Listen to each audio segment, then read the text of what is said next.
bom dia, já estamos de regresso à Praça da Alegria e, tal como eu anunciei, vamos falar agora de dores de cabeça. É a nossa rubrica de saúde, o nosso espaço de saúde, hoje com o Dr. José Barros. Olá, muito bom dia. Bem-vindo ao nosso programa. Escolhemos este tema e, antes de mais, obrigada por se disponibilizar a estar connosco. É neurologista do Hospital de Santo António e já com um vasto currículo nesta área, porque é algo que apoquenta muita gente. Ao longo da nossa vida, quem é que nunca teve uma dor de cabeça, ainda que por mais ténue?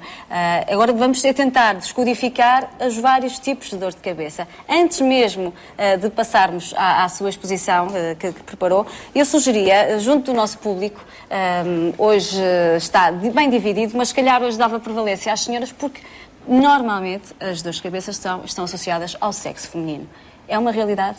Algumas dores de cabeça, sim, particularmente enxaqueca, que é de facto mais prevalente no sexo feminino. Mas também há alguns tipos particulares de dor de cabeça mais prevalentes no sexo masculino. Mas no geral, poderemos dizer que sim.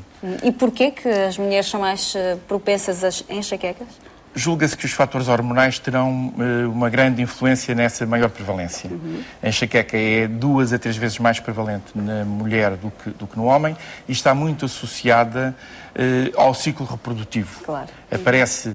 A sua incidência na mulher aumenta na menarca, a seguir à primeira menstruação e durante a juventude. Está muito associada ao período menstrual. Há senhoras que só têm uma enxaqueca única, mensal, entre o fim da pílula e o início do período menstrual. Desaparece na gravidez, é um estado de graça, desaparece habitualmente na menopausa, embora possa depois voltar com a terapêutica hormonal de substituição. Portanto, há uma associação e a pílula, por outro lado, pode agravar ou pode melhorar a enxaqueca. Digamos que há fatores hormonais que justificarão essa maior prevalência no sexo feminino. Nas mulheres. Agora, se saberemos nós identificar uma enxaqueca, vamos interpelar, se calhar, o nosso público. A senhora, muito bom dia, como é que se chama, por favor? Claudina. Dona Claudina, sei que tem frequentes dores de cabeça e o que é que sente exatamente? Que tipo de dor de cabeça, se é que sabe explicar? Bom dia. O que eu sinto, Sr. Doutor, é que vou para a cama sem dores de cabeça e durante a noite dói-me a cabeça. E isso desde que idade é que acontece? Mais ou menos a partir dos 50 anos. 50 anos. É uma dor de cabeça diária? Mais ou menos. Durante o dia não tenho, é só mesmo quando eu vou para a cama. Vou para a cama sem dores de cabeça e durante a noite acordo com dores de cabeça. Isso dura há quanto tempo? Sr. Doutor, tenho, às vezes dia sim. Eu, por acaso, não tenho... E é pela cabeça toda? Não tem predomínio de lado? Sim, Sr. Não vomita, não fica enjoada? Não, Sr. Doutor, não. E a dor de cabeça acaba por desaparecer quando adormece? Exatamente. Tem dificuldade em adormecer? Não, Sr. Doutor, durmo bem. Durmo bem, como digo, vou para a cama, adormeço, não me custa adormecer. O que realmente acordo é com as dores de cabeça. Bom, a dor de cabeça que acorda o indivíduo, à partida, é uma dor de cabeça sintomática. Isto é, quando ela tem uma história muito curta. Portanto, se esta senhora nos estivesse a contar esta história e ela tivesse uns dias de evolução, ficaríamos, uns dias ou uma semana, ficaríamos preocupados. Como já tem muito tempo de evolução, provavelmente é aquilo que chamamos uma cefaleia idiopática, isto é, em que a doença é dor de cabeça em si própria, não há nenhuma doença por trás. Associada. E talvez o que aqui mais se aproxima é da chamada cefaleia de tipo tensão. Tipo de tensão muscular. Muito bem. E que tem tratamento também. A senhora não se importa também de colaborar connosco? Tem frequentes dores de cabeça? Sim, bom dia, doutor. Bom dia. É praticamente o dia todo. Vou para a cama. Deita-se e levanta-se com dor de cabeça. Com dor de cabeça. Mais ou menos. Sempre esta parte, mas eu é esta mais parte. associado a uma parte. É mais a E parte desde que idade, novamente? Já há bastante tempo, sei lá, 5, 6 anos mais ou menos. 6 anos. Mas é isto frequente. Vou para a cama, não tenho posição e a dor mantém-se sempre. Não há dias livres de dor? Não tenho dias livres. A dor lateja, como se fosse o coração a bater? Sim. Uma dor... Tenho momentos, tenho sítios em que sinto mesmo, parece o coração a bater. Quando era mais jovem, não teve enxaquecas? Aquelas dores de cabeça que aparecem muito de longe a longe? Não, doutor. Portanto, a dor de cabeça diária, crónica deste tipo, mesmo sendo unilateral e mesmo tendo alguma pulsatilidade, corresponde ao quadro da chamada cefaleia de tipo tensão. Portanto, não é uma enxaqueca, não é? Não tem periodicidade, não tem intervalos livres, também não é uma cefaleia sintomática porque dura já há bastante tempo. Claro. Só mesmo perguntar se mais alguém tem alguma dúvida, só uma questão rápida, só chamar a senhora aí desse lado. Bom dia, como é que se chama? Bom dia, Sra. Doutora. Eu também sou uma pessoa que sofre bastante a cabeça.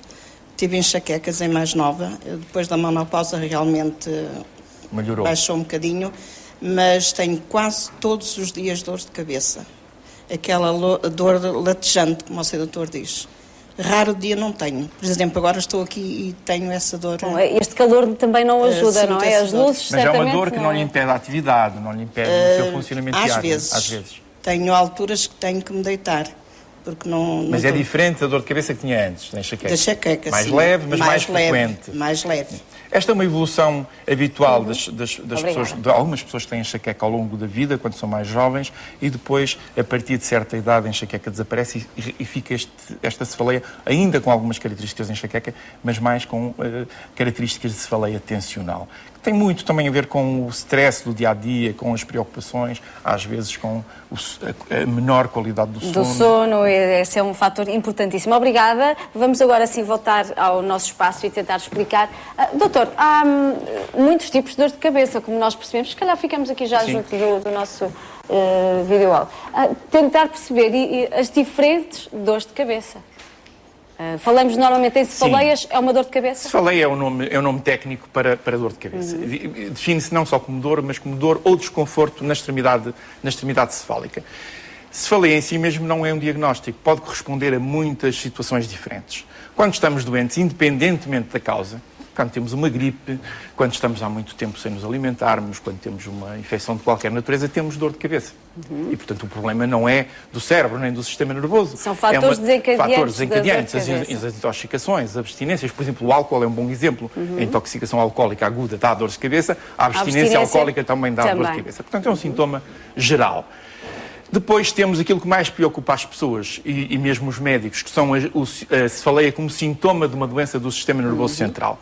A cefaleia que pode significar uma meningite, que pode significar um tumor cerebral, que pode significar uma hemorragia intracerebral. Estas cefaleias devemos levá-las muito a sério, mas são muito raras. Habitualmente as pessoas com cefaleias não têm nada disto. Não é? Portanto, são uma raridade. Temos que lhes dar muita atenção quando aparecem, mas temos que ter a noção que são raras. Claro. Mas, doutor, quando alguém tem frequentes dores de cabeça, é importante estudá-las, não é? Naturalmente, sim. Isso sempre. Sempre, não é? Porque mesmo quando a cefaleia não tem uma importância do ponto de vista vital, não põe a vida em risco, pode pôr em risco a qualidade de vida, seguramente, o trabalho, o rendimento escolar, obviamente. E, portanto, tem consequências socioeconómicas.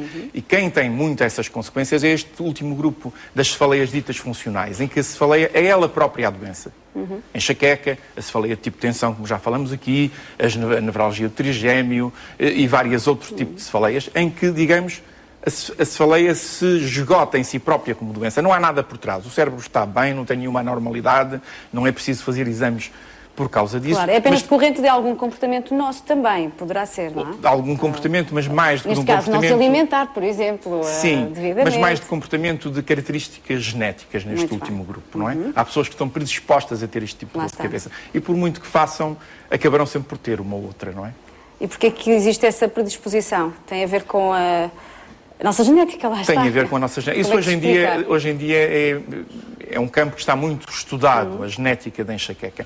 Há, efetivamente, um risco maior de enxaqueca nos filhos de pais com enxaqueca, particularmente se ambos os pais têm enxaqueca.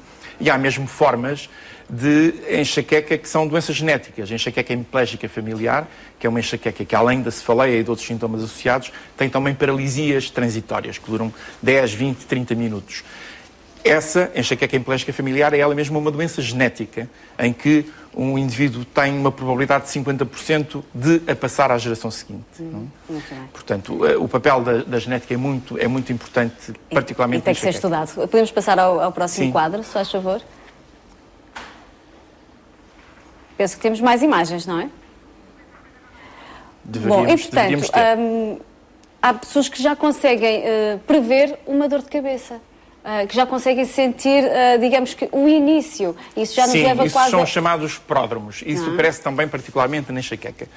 Já sabem, por exemplo, se comerem chocolate ou se comerem queijo, que a seguir vão ficar com dores de cabeça. Essa é uma história mal contada. Então, é isso que eu quero que me explique tudo. O chocolate ou o queijo têm as costas largas, digamos assim. E foram durante muito tempo apontados como fatores precipitantes da enxaqueca. E as pessoas tinham noção, se comer chocolate, tenho uma crise de enxaqueca a seguir. Hoje em dia sabe-se que é muito mais complexo do que isso e que a apetência por queijo, a tendência para comer o queijo ou o chocolate, já faz parte da crise da enxaqueca. Já é um pródromo.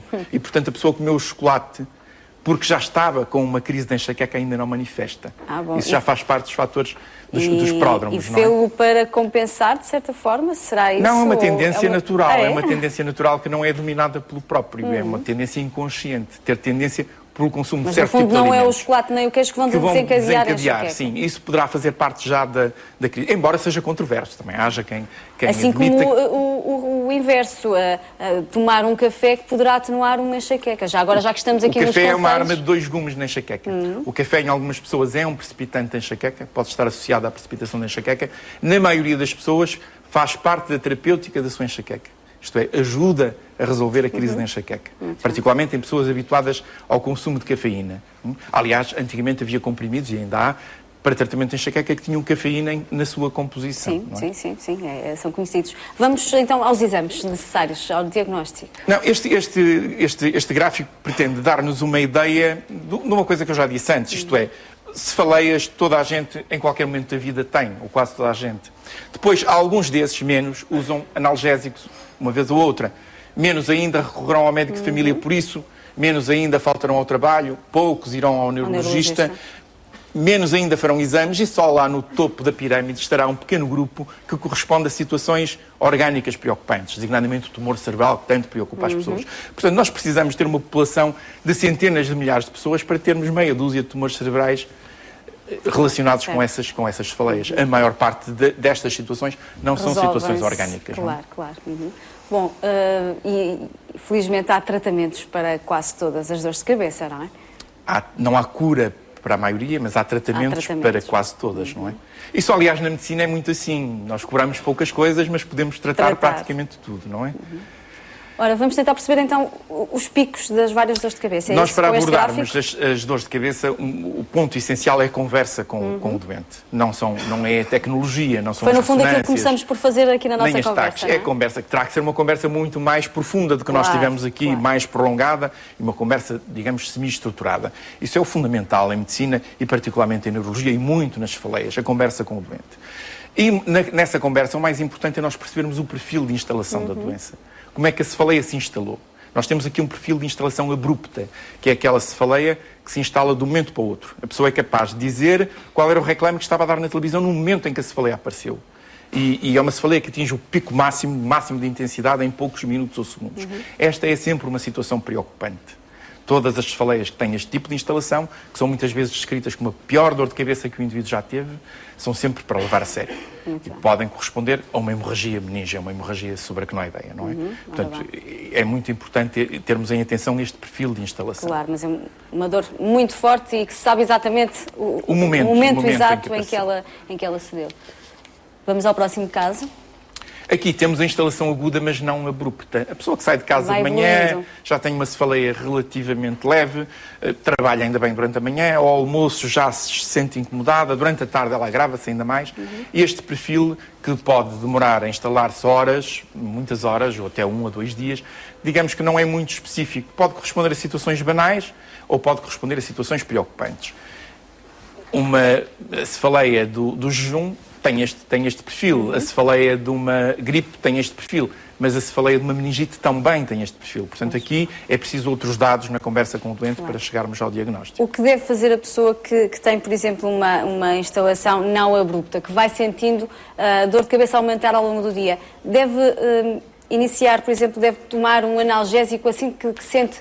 Pode tomar um analgésico, sim. Pode tomar um analgésico e tem que ter muita atenção, não só às características da cefaleia, como a outros sintomas associados, porque a cefaleia raramente aparece sozinha, há sempre outros sintomas. Se tem febre, se tem vômitos, se há deterioração do estado de consciência, da vigília, portanto, há vários outros sintomas associados aos quais temos de estar atentos. A cefaleia não pode ser olhada isoladamente. Vamos ao próximo. Temos aqui outro perfil que nos deve preocupar, que são estas cefaleias ditas subagudas. Aquelas pessoas que habitualmente não tinham dores de cabeça, em que a dor de cabeça aparece e semana a semana se vai tornando pior. No verão foi pior do que era na Páscoa era pior do que no Carnaval e, portanto, vai evoluindo assim ao longo de semanas. Este tipo de cefaleia corresponde normalmente a uma hipertensão intracraniana, um aumento de pressão dentro do cérebro, que pode ser por uma meningite crónica, por exemplo, uma meningite tuberculosa, ou por um tumor cerebral. Portanto, é um perfil de cefaleia relativamente raro, mas que é preciso estar muito atento àquela cefaleia que semana a semana vai piorando, ao longo de semanas ou ao longo de e convém meses, não deixar de passar muito Sim, tempo este tipo sem de cefaleia estudar este tipo de cefaleia, não é? Depois temos aqui do que já falamos, o perfil típico da enxaqueca, que é a cefaleia crónica paroxística.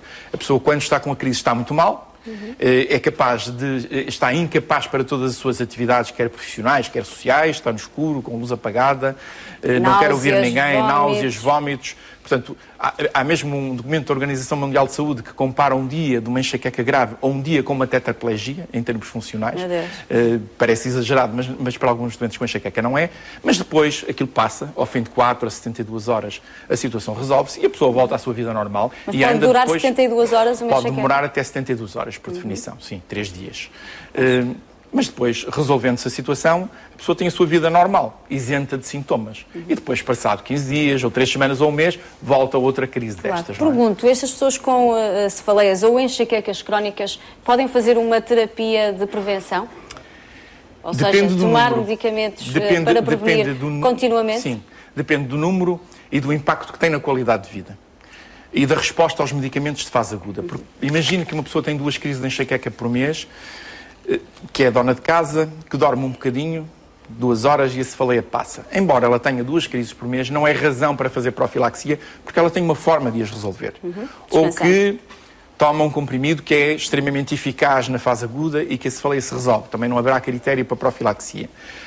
Para prevenção, ficam aqueles doentes que têm muitas crises, que respondem mal ao tratamento e que têm um grande impacto na sua qualidade de vida. Portanto, cada caso é um caso. Nós, durante alguns meses, fazemos medicação diária, quer a pessoa que tenha dor de cabeça, quer não tenha, para evitar que elas surjam, ou quando surgem que sejam mais curtas, ou tendo a mesma duração, que sejam mais leves e que permitam a atividade no dia a dia. Gosta sempre de saber estas questões. Tem efeitos secundários esse tipo de medicamentos?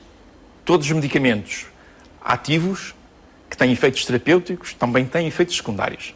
Eu acho que as pessoas devem desconfiar sempre dos medicamentos que não têm efeitos secundários, porque esses provavelmente também não têm efeitos terapêuticos, não fazem nada, não é? Portanto, os medicamentos têm sempre efeitos secundários, temos que jogar com os efeitos secundários em função de cada indivíduo. Há efeitos secundários que até são benéficos. Um dos medicamentos que nós usamos na terapêutica da enxaqueca faz perder peso. Nós tratamos mulheres... Não diga isso muito alto, senão começa já tudo Tratamos essencialmente mulheres jovens. Portanto, esse efeito secundário, normalmente até é popular, até gostam. Portanto, tratamos crises de enxaqueca com antihipertensores, alguns antihipertensores. Vão diminuir a tensão arterial. Se a nossa doente também é hipertensa, está a beneficiar desse efeito secundário. Portanto, é este jogo que nós temos que fazer na escolha dos medicamentos. Claro. Ainda faltou referir a próxima, as crónicas contínuas. Habitualmente, já há uma senhora aqui que tem este perfil, são enxaquecas habitualmente, portanto, crónicas paroxísticas, que aparecem de vez em quando, que com o tempo, com o tratamento e muitas vezes com o abuso medicamentoso, o uso exagerado de medicamentos, digamos, por automedicação, adquirem este perfil, isto é, períodos de maior ou menor cefaleia, mas que a cefaleia nunca chega a desaparecer. Não sei se tem mais imagens ou se esta é a última. Não, acho que ainda tinha. Ainda tem. Então passamos à próxima. Nós temos aqui alguns alertas. As pessoas perguntam muitas vezes, mas então, quando é que nos devemos preocupar com as cefaleias? Quer o cidadão comum, quer às vezes os nossos colegas médicos, isto é o que nós ensinamos aos nossos alunos, ter sempre atenção a este diapositivo. As cefaleias de início abrupto, que já falamos há pouco, são sempre sintomáticas, até prova em contrário. As cefaleias de evolução progressiva, que também já falamos, aquelas que pioram semana a semana. Quando o doente nos diz, foi a pior dor de cabeça da minha vida, isto tem que ser levado a sério. Embora também deve ser relativizado, porque temos alguns doentes com enxaqueca que já nos disseram muitas vezes que foi a pior dor da sua vida, não é? Tem que ser entendido no... E a dor também é muito relativa de pessoa para pessoa. De pessoa para pessoa, sim. Sim, mas aqui é a pessoa a comparar-se com ela própria, não é? Dor, não é? Depois as cefaleias de novo. Pessoas que não têm dores de cabeça e que de um momento para o outro, principalmente adultos, começam com uma cefaleia nova, principalmente depois dos 45 anos, ou se a pessoa tem imunodeficiências, quer adquiridas, quer por tratamentos, quer por cancro, não é? Portanto, uma cefaleia de novo deve ser sempre investigada nesses casos. Quando há febre ou quando há erupções cutâneas. Há algumas doenças graves que se manifestam por alterações cutâneas. Ou então, quando há sintomas ou sinais neurológicos para além da cefaleia. Outros sintomas ou alterações no exame neurológico. Mediante este cenário, a pessoa deve dirigir-se a um médico. Que médico? Deve ir ao médico de família? Deve ir logo a um neurologista? As pessoas devem ir sempre ao médico de família, a não ser quando são situações emergentes. Quando nós temos aquela situação da cefaleia de início abrupto, a pior dor de cabeça da sua vida, deve ativar-se o 112. Claro, e a pessoa entra na emergência do hospital e, habitualmente, nessas situações, é internada e muitas vezes tratada quando está subjacente a isso a ruptura de um aneurisma, não é? Portanto, nas outras situações, o médico de família deve ser sempre, digamos, a primeira linha de tratamento. A primeira escolha. Sintomas de enxaqueca? Este diapositivo traduz-nos, resume-nos os sintomas... também pode usar o crânio que trouxe, o cérebro. Não é necessário. Aliás, já a propósito do cérebro, há uma curiosidade, é que o cérebro não dói. Nós podemos perfurar o cérebro, que não provoca dor. Não é o cérebro que dói. Não é o cérebro que dói. O que dói são as estruturas... Os nervos... São os vasos e são as meninges que envolvem o cérebro, não é? Que, embora o cérebro tenha um papel muito importante no processamento da dor, ele é o responsável, mas ele em si mesmo não dói. A agressão ao cérebro não é dolorosa, não é? A enxaqueca por definição, uma cefaleia hemicraniana, só de um lado da cabeça. Pode ser de um lado, pode ser do outro. Quando alterna de lado, isso dá-nos uma enorme segurança no diagnóstico, não pode ser mais nada, é mesmo uma enxaqueca, mas também pode ser sempre do mesmo lado. Há pessoas que têm a dor de cabeça sempre do lado esquerdo ou sempre do lado direito, e há mesmo algumas que não são hemicranianas, são bifrontais, bilaterais. Outra característica importante é a pulsatilidade, como se fosse o coração a bater dentro da cabeça. E mais importante que isso é uma pulsatilidade agravada pelo esforço. O esforço agrava enormemente. Há pessoas que, quietinhas, deitadas, a dor está muito sossegadinha, mas o mínimo movimento da cabeça agrava essa pulsatilidade. E a maior parte das vezes no escuro, porque há uma fotofobia. Há fotofobia, portanto, há uma intolerância à luz e intolerância ao ruído. Fotofobia e fonofobia, maior intolerância à luz do que ao ruído. As pessoas ainda podem ouvir os outros falar, ainda são capazes de conversar um bocadinho, mas no escuro, com a janela fechada. Portanto, a intolerância à luz é muito marcada. A face geralmente fica transfigurada. As pessoas ou ficam pálidas ou ficam ruborizadas, depende muito de pessoa para pessoa, com alguma consistência na mesma pessoa. As crianças, particularmente, costumam ficar pálidas, com macilentas. Era algo que eu lhe ia perguntar antes das enxaquecas, e fazemos aqui um parênteses nos sintomas. Também é possível enxaqueca aparecer uma criança. É, mas íamos falar disso a seguir. Ah, é? Já tem slides para isso, muito bem. Então continuamos. Os vómitos são outra característica clássica da enxaqueca, mas atenção que só em 50% das crises é que se chega a vomitar efetivamente. Náuseas sempre, as pessoas ficam sempre enjoadas. Aqui no Norte as pessoas chamam muito vómitos às náuseas e dizem eu tive vómitos e a seguir até vomitei. Portanto... mas vómito, efetivamente, só aparece em 50% das crises. Não tem que estar presente sempre. Uma das características que nós achamos mais graça na enxaqueca é a aura, mas só aparece em 15% das pessoas com enxaqueca. A maioria não tem aura. A aura é um sintoma neurológico, focal, portanto, muito bem caracterizado e transitório, que dura 10, 15 minutos, 20 minutos. O que é que a pessoa vê exatamente? São luzes a pescar? Há vários tipos. Esse é o mais comum. Luzinhas a pescar no centro do campo visual, que vão coalescendo, que vão formando formas geométricas mais complexas, que se afastam para a periferia e que desaparecem ao fim de uns minutos. Temos aqui um exemplo de uma aura visual. Ela pode ser produtiva, ter este componente alucinatório que temos ali, aquele especulado, que habitualmente é cinético, mexe, produz uma sensação luminosa incomodativa, e no centro temos uma amputação do campo visual, uma parte do campo visual em que a pessoa não consegue ver. Muitas vezes está a ler o jornal e vê uma mancha... Momentaneamente pode deixar momentaneamente de ver, não é? Pode ser 10, 15 minutos. Que vê a periferia do jornal, mas há uma parte que acelerar que agora um sim, bocadinho sim. E passamos já para o último e falar então deste que é que... Esta era outro tipo de auras, que são auras sensitivas e motoras, que pode dar mesmo paralisias, como eu disse antes, não é? Este é, portanto, o último slide. Sentamos então para terminar a falar mesmo muito rapidamente sobre as enxaquecas nas crianças. É preocupante? Os pais devem preocupar-se? As crianças têm enxaqueca, podem ter enxaqueca e outro tipo de dores de cabeça como os adultos. Os nossos colegas neuropediatras têm consultas de cefaleias nos hospitais pediátricos. Portanto, é uma entidade que não se deve negligenciar. Para lhe dar assim uma regra, os pais devem preocupar-se quando a criança é pequena e a história de cefaleia é curta. Costuma dizer-se criança com menos de 6 anos, história de cefaleia com menos de 6 semanas. Particularmente quando associada a localização occipital, que é uma localização que não é muito simpática para as cefaleias na criança, ou associada a vómitos matinais precoces. Digamos que essa é, digamos assim, o grupo que mais nos deve alertar. Mas isso no que respeita a ter uma doença subjacente, porque A criança pode simplesmente ter uma enxaqueca dita banal. Mas até por privação do sono, por exemplo, não é? Mas isso tem muito impacto no rendimento escolar, não é? E há que tratar. E há que tratar isso. A disciplina do sono e a disciplina das refeições são importantístíssimas. Bom, se é importante num adulto, muito mais numa criança, claro que sim. Bom, e também convém referir que, tal como disse, a conversa com o doente é importantíssima e convém até o próprio doente ajudar o médico fazendo um diário das suas dores de cabeça, um calendário e escrevendo os vários sintomas e exatamente que dias é que teve dor de cabeça. Isso vai ser fundamental para o diagnóstico. Isso é um instrumento essencial no seguimento do tratamento. Dr. José Barros, foi um prazer, muito obrigada. Muito obrigado pelos esclarecimentos. Ficamos com um conselho muito útil também, neste caso agora com o Jorge Gabriel.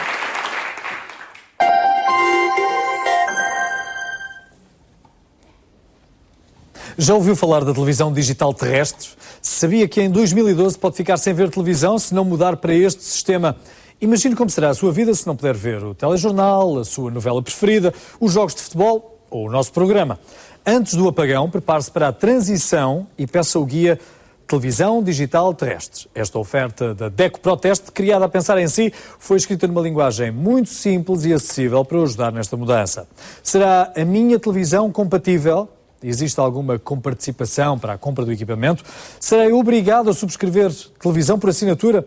Estão previstos apoios financeiros? O Guia Televisão Digital Terrestre responde a estas e outras questões para que continue a ver sem problemas os seus programas favoritos da televisão. Prepare-se para o futuro. Ligue já ao 800-309-309 e receba este guia gratuitamente no conforto de sua casa. 800-309-309. E não se esqueça, com a DECO ProTeste, ficar em sintonia com o mundo da televisão digital terrestre.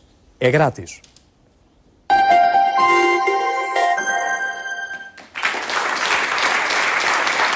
E depois deste esclarecimento, resta apenas dizer que depois desta breve pausa voltaremos à atualidade no último espaço da Praça de Algaia. Então até já.